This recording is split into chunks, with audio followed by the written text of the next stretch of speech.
ਸਭ ਤੋਂ ਵੱਡੀ ਪ੍ਰੋਬਲਮ ਇਹ ਆ ਵੀ ਅਮਰੀਕਾ ਦੇ 2 ਦੁਸ਼ਮਣ ਮੁਲਕ ਜਿਹੜੇ ਆ ਰਸ਼ੀਆ ਤੇ ਚਾਈਨਾ, ਉਹ ਖਬਰਾਂ ਆ ਰਹੀਆਂ ਵੀ ਉਹ ਸਾਥ ਦਿੰਦੇ ਰਹੇ ਆ ਈਰਾਨ ਦਾ, ਕਿ ਹੂੰ। ਕਿੱਥੇ-ਕਿੱਥੇ ਅਮਰੀਕਾ ਦੇ ਬੇਸ ਹੈਗੇ ਆ, ਕਿੱਥੇ-ਕਿੱਥੇ ਤੁਸੀਂ ਹਿੱਟ ਕਰਨਾ ਆ। ਤੇ ਹੈਰਾਨੀ ਉਸ ਟਾਈਮ ਤੇ ਹੋਈ ਜਦੋਂ ਟਰੰਪ ਐਡਮਿਨਿਸਟ੍ਰੇਸ਼ਨ ਨੇ ਇਹ ਕਹਿ ਦਿੱਤਾ ਵੀ 30 ਦਿਨਾਂ ਦਾ ਅਸੀਂ ਵੇਵਰ ਦੇ ਰਹੇ ਆ ਇੰਡੀਆ ਨੂੰ, ਜੋ ਕਿ ਰਸ਼ੀਆ ਦਾ ਤੇਲ ਖਰੀਦ ਸਕਦੇ ਹੈਗੇ ਆ।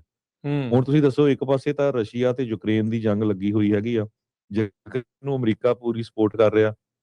ਤੇ ਹੁਣ ਰਸ਼ੀਆ ਨੂੰ ਵੀ ਕਹਿ ਦਿੱਤਾ ਵੀ ਤੁਸੀਂ ਆਪਣਾ ਤੇਲ ਇੰਡੀਆ ਨੂੰ ਵੇਚ ਸਕਦੇ ਆ। ਤੇ ਰਸ਼ੀਆ ਦੇ ਕਾਮਰੇਡ ਵੀ ਕਹਿੰਦੇ ਵੀ ਨਹੀਂ, ਇੰਡੀਆ ਨੇ ਸਾਨੂੰ ਧੋਖਾ ਦਿੱਤਾ ਤੇ ਅਮਰੀਕਾ ਤੋਂ ਡਰ ਕੇ ਇਹ ਚੁੱਪ ਕਰ ਗਏ ਸੀ ਤੇਲ ਲੈਣ ਤੋਂ। ਹੁਣ ਅਸੀਂ ਉਸ ਰੇਟ ਤੇ ਨਹੀਂ ਤੇਲ ਦੇਣਾ, ਅਸੀਂ ਘੱਟ ਮਹਿੰ ਪ੍ਰਾਈਸ ਤੇ ਨਹੀਂ ਦੇਣਾ, ਹੁਣ ਅਸੀਂ ਮਹਿੰਗੇ ਵੱਧ ਭਾਅ ਤੇ ਪ੍ਰਾਈਸ ਤੇ ਵੇਚਾਂਗੇ। ਤੇਲ ਦੇਵਾਂਗੇ। ਜੀ। ਸੋ ਮੋਦੀ ਨੇ ਬੇਸਿਕਲੀ ਡੀਲ ਬਣਾਈ ਹੈ ਟਰੰਪ ਦੇ ਨਾਲ। ਸੋ 30 ਦਿਨਾਂ ਦੀ ਇਜਾਜ਼ਤ ਮਿਲੀ ਆ। ਪਰ ਕਮਾਲ ਦੀ ਗੱਲ ਆ, ਮੋਦੀ ਹੁਣੀ ਇਸ ਦੇ ਵਿੱਚ ਮਾਣ ਕਰ ਰਹੇ ਆ। ਅਮਰੀਕਾ ਨੇ ਪਹਿਲਾਂ ਡੰਡਾ ਜਿਹੜਾ ਦਿਖਾ ਕੇ ਤੇਲ ਬੰਦ ਕਰਾਇਆ, ਤੇ ਹੁਣ ਕਹਿੰਦੇ ਜਾ ਕਾਕਾ ਜਾ ਕੇ ਮਾੜਾ ਜਿਹਾ ਪਾਣੀ ਪੂਣੀ ਪੀ ਆ।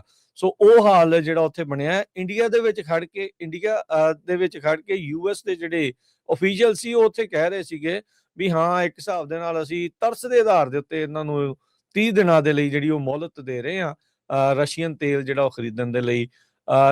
ਜਿਹੜਾ ਸ਼ਾਹਬਾਰ ਜਿਹੜਾ ਪੋਰਟ ਸੀਗਾ, ਜਿਸ ਦੇ ਵਿੱਚ ਇੰਡੀਆ ਨੇ ਖਾਸੀ ਜਿਹੜੀ ਮਨੀ ਇਨਵੈਸਟ ਕੀਤੀ ਸੀਗੀ, ਜਿੱਦਾਂ ਹੀ ਲੜਾਈ ਲੱਗੀ ਉਸ ਤੋਂ ਪਹਿਲਾਂ ਹੀ ਉਹਨਾਂ ਨੂੰ ਉੱਥੋਂ ਤੋੜ ਦਿੱਤਾ ਗਿਆ। ਉਹ ਛੱਡ ਕੇ ਜਿਹੜਾ ਉਹ ਆ ਗਏ ਸੀਗੇ। ਤੇ ਹੁਣ ਇਸ ਤਰੀਕੇ ਦਾ ਜਿਹੜਾ ਅਮਰੀਕਾ ਦੇ ਦੁਆਰਾ ਜਿਹੜਾ ਉਹ ਬਿਆਨ ਆਇਆ ਇੰਡੀਆ ਨੂੰ ਲੈ ਕੇ, ਸੋ ਇੱਥੇ ਇਹ ਪਤਾ ਲੱਗ ਗਿਆ ਹਰਜੋਤ ਸਿੰਘ ਜੀ ਵੀ ਗੋਡਿਆਂ ਥੱਲੋਂ ਦੀ ਮੋਦੀ ਜਿਹੜਾ ਉਹ ਪੂਰੀ ਲੱਤਾਂ ਥੱਲੋਂ ਦੀ ਜਿਹੜਾ ਉਹ ਲੰਘ ਚੁੱਕਾ ਹੈਗਾ ਆ। ਤੇ ਜਿੱਦਾਂ ਅਮਰੀਕਾ ਵਾਲੇ ਕਹਿ ਰਹੇ ਆ, ਉਹ ਉਸੇ ਤਰੀਕੇ ਦੇ ਨਾਲ ਹੀ ਇਸ ਮੌਕੇ ਕਰ ਰਿਹਾ ਆ। ਸੋ 30 ਦਿਨ ਦੀ ਉਹਨਾਂ ਨੂੰ ਮੋਹਲਤ ਮਿਲੀ ਆ। ਪਰ ਕਿਉਂਕਿ ਉਹ ਕਿਸੇ ਦੇ ਵੀ ਨਾ ਹੋਣ ਕਰਕੇ ਉਹਨੂੰ ਦੋਨੋਂ ਪਾਸੋਂ ਹੀ ਛਿੱਤਰਾਂ ਦਾ ਜਿਹੜਾ ਇਸ ਟਾਈਮ ਆ ਉਹ ਸਾਹਮਣਾ ਕਰਨਾ ਪੈ ਰਿਹਾ ਆ। ਵੀ ਇੱਕ ਪਾਸੇ ਤਾਂ ਅੱਖਾਂ ਦਿਖਾ ਰਹੇ ਆ ਟਰੰਪ ਹੋਣੀ ਵੀ ਸਾਡੀ ਮਰਜ਼ੀ ਦੇ ਨਾਲ ਜਿੱਕੋ ਤੇਲ ਲੈਣਾ ਉਹ ਲਓ, ਨਹੀਂ ਤਾਂ ਉਧਰੋਂ ਹੁਣ ਰਸ਼ੀਆ ਵਾਲੇ ਵੀ ਕਹਿੰਦੇ ਵੀ ਨਹੀਂ, ਤੁਹਾਨੂੰ ਅਸੀਂ ਵੀ ਹੁਣ ਮਹਿੰਗਾ ਤੇਲ ਜਿਹੜਾ ਉਹ ਵੇਚਾਂਗੇ। ਪਰ ਇੰਡੀਆ ਵਾਲਿਆਂ ਦੇ ਵਿੱਚ ਵੀ ਜਿਹੜਾ ਹਰਜੋਤ ਸਿੰਘ ਜੀ ਹਾਜਮੁੱਲਾ ਹਰ ਇੱਕ ਨੇ 2-2 ਫੜੀਆਂ ਆ ਤੇ ਛਕੀ ਜਾਂਦੇ ਆ ਸਾਰੀਆਂ ਚੀਜ਼ਾਂ। ਤੇ ਉਹ ਕਹਿ ਸਕਦੇ ਆ ਵੀ ਬਿਲਕੁਲ ਬੜੇ ਸੋਹਣੇ ਤਰੀਕੇ ਦੇ ਨਾਲ ਹਜਮ ਜਿਹੜਾ ਹੋ ਰਿਹਾ। ਉਹਦਾ ਠੰਡ ਤੇ ਸ਼ਰਮ ਮਨਾਉਣ ਵਾਲਿਆਂ ਦੇ ਲਈ ਹੁੰਦੀ ਆ, ਉੱਥੇ ਵਾਲਿਆਂ ਨੂੰ ਹਾਲ ਦੀ ਘੜੀ ਜਿਹੜੀ ਉਹ ਦੋਨਾਂ ਚੋਂ ਹੀ ਕੋਈ ਚੀਜ਼ ਨਜ਼ਰ ਜਿਹੜੀ ਉਹ ਨਹੀਂ ਆ ਰਹੀ ਹੈਗੀ। ਜਰਮਨ ਦੇ ਚਾਂਸਲਰ ਫ੍ਰੀਡਰਿਚ ਮਰਜ਼ ਉਹਨਾਂ ਨੇ ਇਹ ਕਿਹਾ ਵੀ ਇਹ ਕੋਈ ਰੀਜ਼ਨ ਨਹੀਂ ਬਣਦਾ ਹੈ ਕਿ ਤੁਸੀਂ ਰਸ਼ੀਆ ਤੋਂ ਸੈਂਕਸ਼ਨ ਜਿਹੜੀਆਂ ਉਹ ਚੱਕ ਦਿਓ। ਉਹਨਾਂ ਨੇ ਇਹ ਕਿਹਾ ਵੀ ਯੂਕਰੇਨ ਦੇ ਨਾਲ ਸਾਡੀ ਸੋਲੀਡੈਰਿਟੀ ਆ, ਯੂਕਰੇਨ ਦੇ ਨਾਲ ਅਸੀਂ ਖੜੇ ਆ ਤੇ ਹੁਣ ਤੁਸੀਂ ਇੱਕ ਤਰ੍ਹਾਂ ਨਾਲ ਉਹਨਾਂ ਦਾ ਜਿਹੜਾ ਸਾਥ ਦੇ ਰਹੇ ਆ। ਦੂਸਰੇ ਪਾਸੇ ਡਿਮਿਟਰੀ ਐਸ ਪੈਸਕੋਵ ਜੋ ਕ੍ਰੈਮਲਿਨ ਦੇ ਸਪੋਕਸਮੈਨ ਹੈਗੇ ਆ, ਉਹਨਾਂ ਨੇ ਇਹ ਕਿਹਾ ਵੀ ਯੂਐਸ ਦੀਆਂ ਨੇ ਜੋ ਰੀਸਟ੍ਰਿਕਸ਼ਨਸ ਲਿਫਟ ਕੀਤੀਆਂ ਰਸ਼ੀਅਨ ਆਇਲ ਦੇ ਅਗੇਂਸਟ, ਉਹ ਹਜੇ ਉਹਨਾਂ ਦੀ ਡਿਟੇਲ ਜਿਹੜੀ ਆ ਕੋਈ ਡਿਸਕਸ ਨਹੀਂ ਹੋਈ। ਹਾਲਾਂਕਿ 1 ਘੰਟਾ ਪੂਟਨ ਦੀ ਤੇ ਪ੍ਰੈਜ਼ੀਡੈਂਟ ਟਰੰਪ ਉਹਨਾਂ ਦੀ ਜਿਹੜੀ ਗੱਲਬਾਤ ਆ ਉਹ ਕੱਲ ਹੋਈ ਸੀਗੀ। ਸੋ ਸਿਚੁਏਸ਼ਨ ਜੋ ਤੇਲ ਨੂੰ ਲੈ ਕੇ ਪੂਰੇ ਮੁਲਕਾਂ ਦੇ ਵਿੱਚ ਇਸ ਹਿਸਾਬ ਦੇ ਨਾਲ ਬਣੀ ਹੋਈ ਹੈਗੀ। ਜੀ। ਸਟ੍ਰੇਟ ਆਫ ਹਾਰਮਜ਼ ਹਰਜੋਤ ਸਿੰਘ ਜੀ ਕਹਿੰਦੇ ਵੀ ਇਸ ਟਾਈਮ ਖਾਸਾ ਜਿਹੜਾ ਇੰਪੋਰਟੈਂਟ ਜਿਹੜੀ ਉਹ ਥਾਂ ਆ। ਦੁਨੀਆ ਦਾ 20% ਤੇਲ ਦਾ ਜਿਹੜਾ ਫਲੋ ਆ ਉਸ ਦੇ ਵਿੱਚੋਂ ਦੀ ਲੰਘਦਾ ਆ।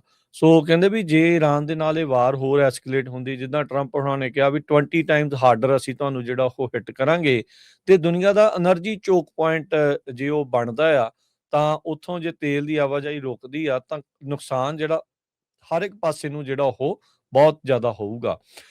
ਸੋ ਜਿਹੜੇ ਕਾਫੀ ਜ਼ਿਆਦਾ ਜਿਹੜੇ ਇੰਟਰਨੈਸ਼ਨਲ ਸਟੱਡੀਜ਼ ਆ ਦੇ centre for strategic international studies ਦੇ ਕਲੇਟਨ ਸੀਗਲ ਇੱਕ ਸੀਨੀਅਰ ਫੈਲੋ ਨੇ, ਉਹਨਾਂ ਨੇ ਕਿਹਾ ਵੀ ਇਹਦਾ ਜਿਹੜਾ ਖੁੱਲ੍ਹਣਾ ਦੁਨੀਆ ਦੀ ਗਲੋਬਲ ਇਕੋਨਮੀ ਦੇ ਲਈ ਬਹੁਤ ਜ਼ਿਆਦਾ ਜਿਹੜਾ ਉਹ ਜ਼ਰੂਰੀ ਆ।